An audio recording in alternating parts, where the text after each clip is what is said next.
Alright guys, so tonight, changing out a starter here on the 1999 here, Chevrolet Blazer.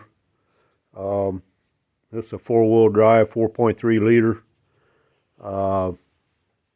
Now, on your ZR2s and your Sonoma GMC, the high riders, much easier to change a starter on one of those than what it is on this, because I've changed it on my ZR2 over there, and it was real easy to get out of there. This one here, the non-ZR2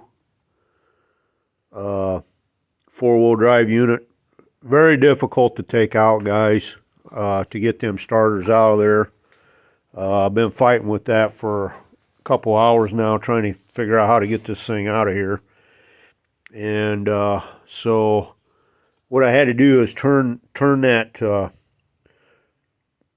inside here. I had to turn the starter, reverse the starter, so the starter come out, instead of the starter coming out like this, I had to flip it around inside there and bring it out this way. And it still did not want to come out of there. So what I ended up having to do, guys, underneath here,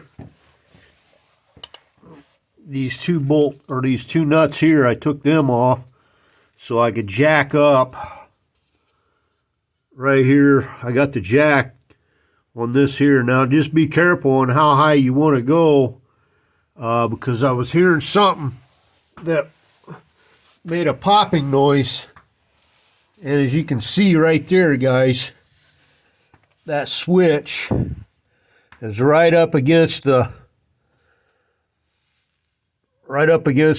bottom of the floor of the body of the floor here, and I can't go any higher. I'm hoping I didn't damage that. It looks like it split it a little bit, so be careful changing out your starter on one of these. I didn't want to go any bit higher. Once I heard that crack noise, I stopped right there on jacking this up any higher. And it was just still barely, I still barely had enough room to get this old starter out of there. A real pain to take him out of there. And a real pain unhooking the wires there too, guys. It can be done, but it's a job to do. Whereas the ZR2, you got that 2-inch lift, makes it a whole lot simpler, because this is the only room you got to get your starter out of here. And the problem I was having is this plate right here, guys. That plate right here was holding me up. If I had that plate off there, and that's smashed in between the transmission and the engine block, I thought maybe I took that bolt out that this would come out. The only other thing I was thinking about doing was taking a little Dremel and cutting this little flange out, because it don't really need to be there.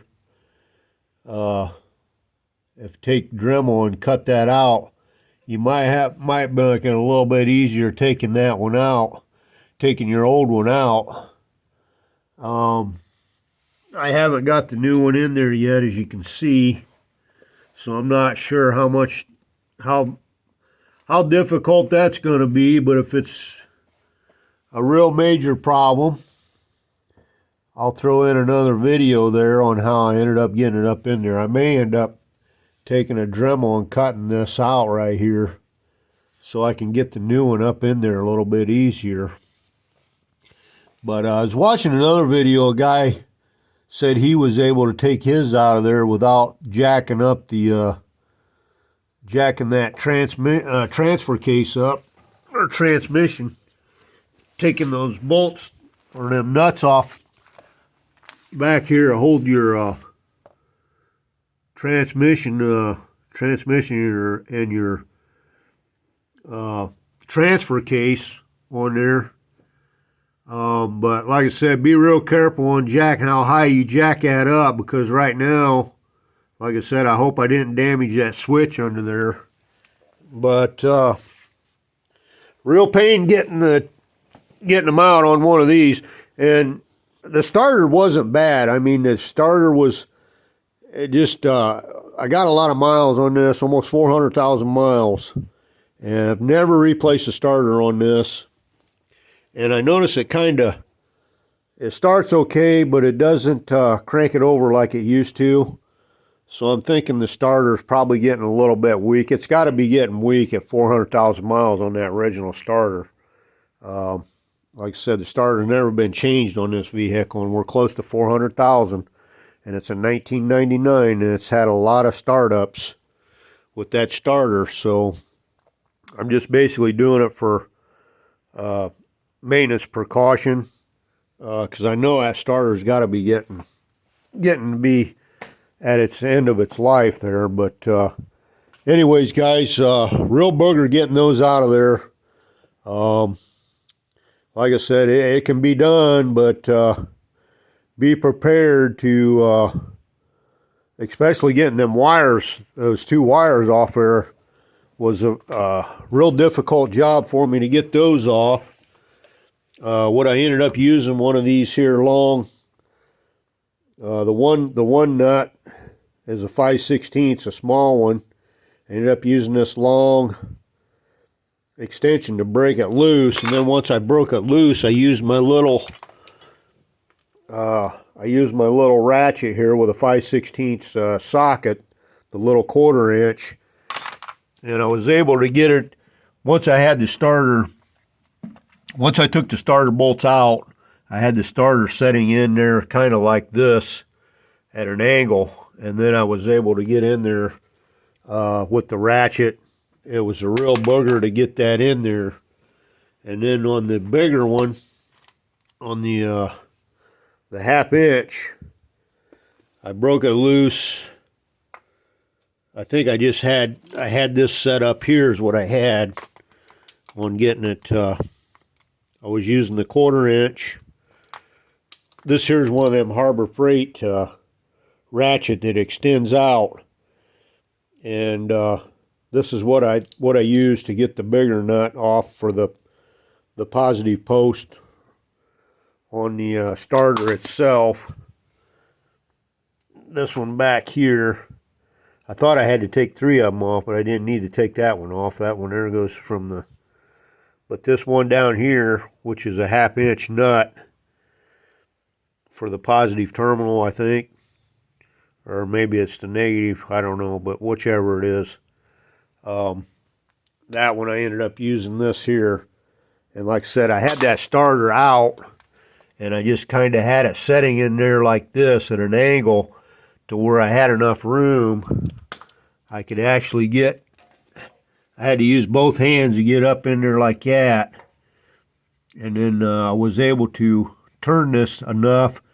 I was turning the starter and the wrench at the same time in order to get that dang nut off of there. So it's quite a bit of a chore to get them wires off there, let alone try to get the starter up and out of there. So just be prepared on one of these guys. If you're going to do it yourself,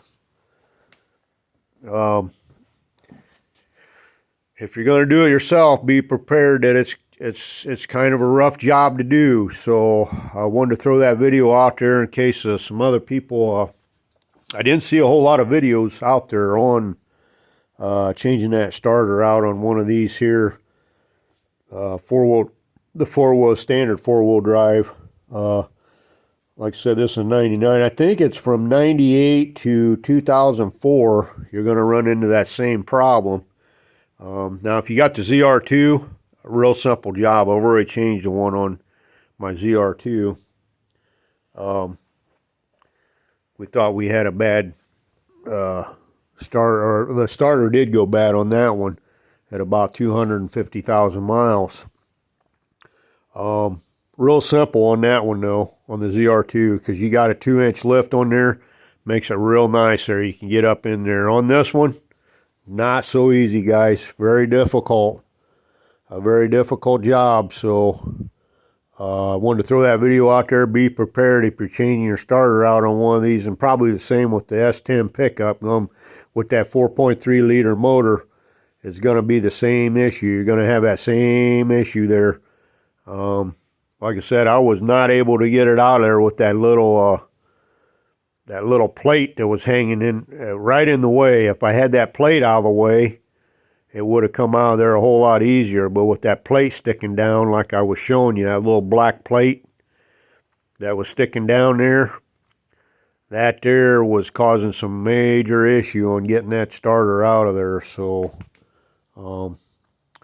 hopefully that determine whether you want to tackle that job on your own, or if you might want to just take it in and take it to a repair shop and let them deal with pulling that out, because it is a job. It's going to take some time, and you're going to have some patience to get that job done. So just be prepared on that there, guys. So like I said, try to put these videos out every late Sunday night, early Monday morning for problems that I run into that I think it might help other people out. That's the reason I put these YouTube videos out there.